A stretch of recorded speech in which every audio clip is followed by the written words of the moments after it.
Hey there YouTube, this is Johnny from 573 Outdoors. I'm going to come at you real quick with a product review that I have for a few different items. What you see sitting in front of you is a rifle that I kind of built piece by piece. Had to buy some here and there. Finally get exactly what I wanted. I wanted to build a rifle that had the comfort and ergonomics of what my HMR does, but not quite the price point, and nor did I want to be lugging around a chassis rifle in the field. So I'm going to run through these features real quick top to bottom. On top, I got a 4-16 by 50 Vortex Viper HS, just a standard second focal plane duplex scope.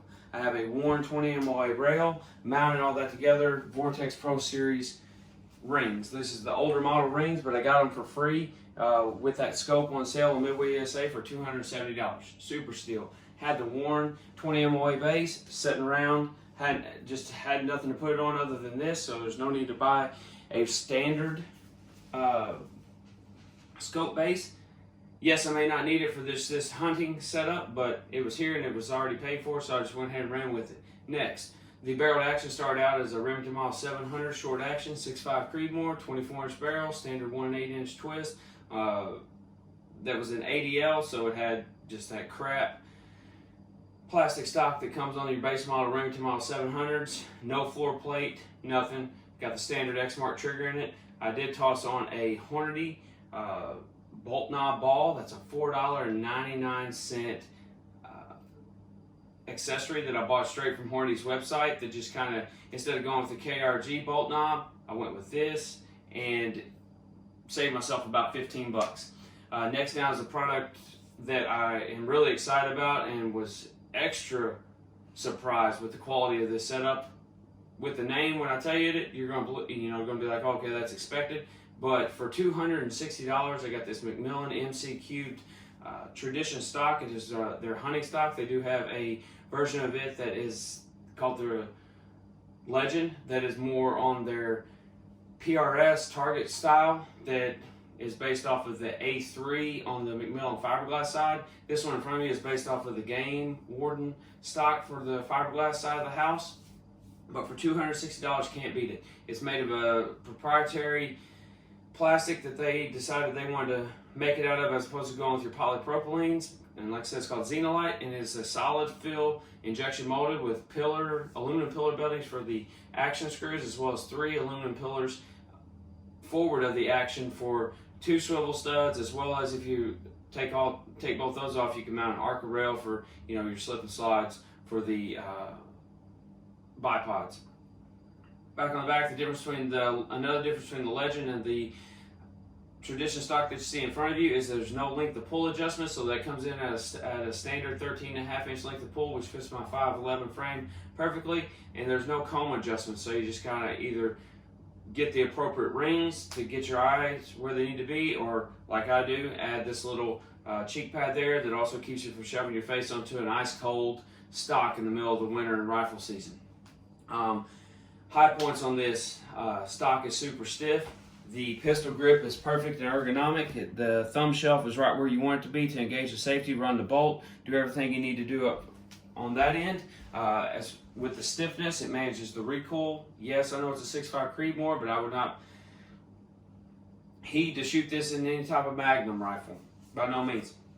Barrel channel is fully free floated. I could shove probably 10 bills folded up underneath there, all the way to the recoil hook.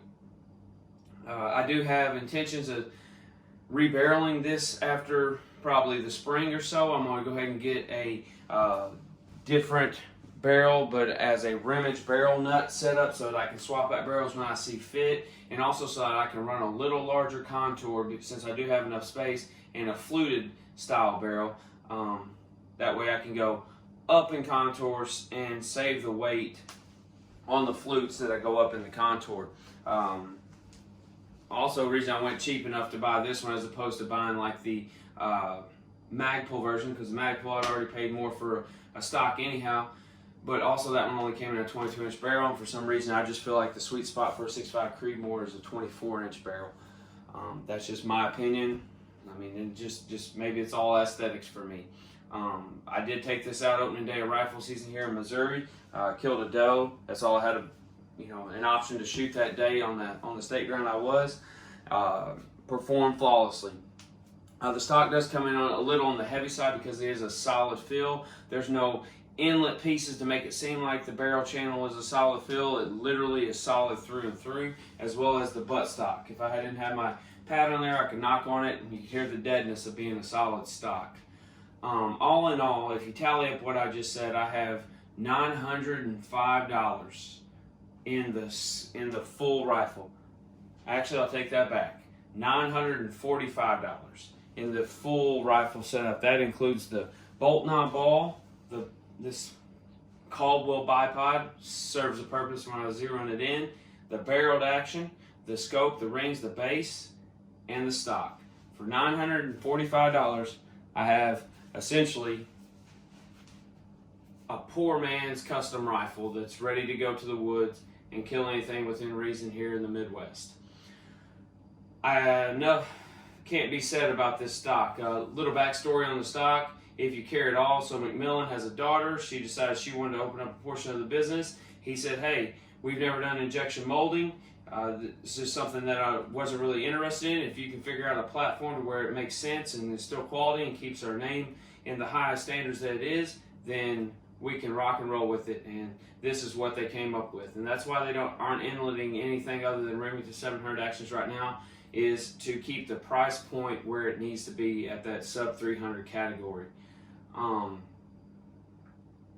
It does everything that you need or want it to do. So if you have a Remington 700 long or short action sitting around that you just either have beat the stock up on a wood stock, or you have to replace the old plastic stock because everyone knows that it's junk because it doesn't fit and the pistol grip's not proper, everything is just pretty much negative about the factory stocks, this is the way to go. Only coming out of pocket $260, it's a killer deal.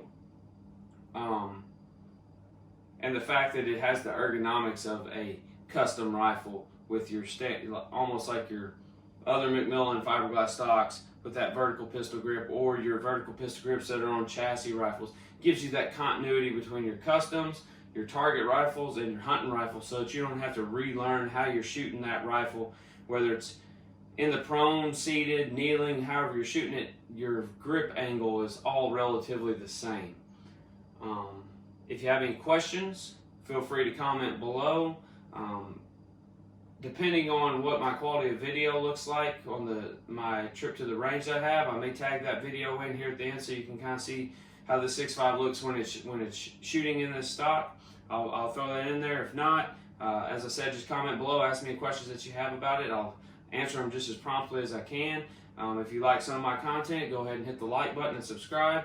Well, that's about it, guys. Good luck.